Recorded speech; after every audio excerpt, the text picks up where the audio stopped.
Christians should be visible to others because of how they live.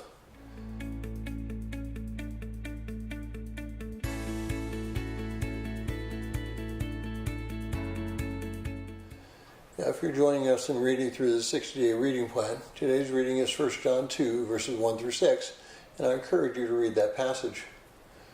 Verses 3 through 6 are incredibly clear as they reflect on your relationship with Christ.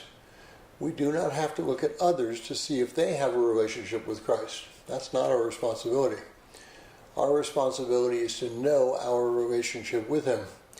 And John tells us what that relationship should look like. We have come now to know Christ if we keep His commandments. Now, that's a tall order.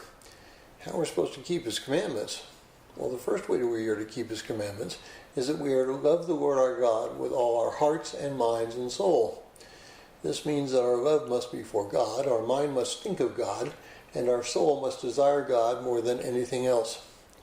Secondly, we are to love our neighbor as ourselves. That means that we do not put our neighbor in a position of judgment in our hearts. Notice that I did not say we could not judge the actions of our neighbor. Rather, I said we could not put our neighbor in a position of judgment in our hearts. That's a huge difference. I can look at someone and say, what you're doing is wrong. That is judging. We certainly can do that. Jurors do it all the time. Parents do it all the time. Teachers do it all the time. But we are not judging in the sense of completely condemning them. Only God can condemn. Only God can deliver the final judgment.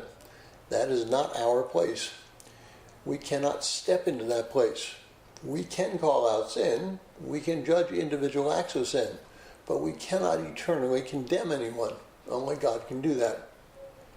The problem is that in our sin, we attempt to play God. We do this so that we can be superior to the person whom we are judging.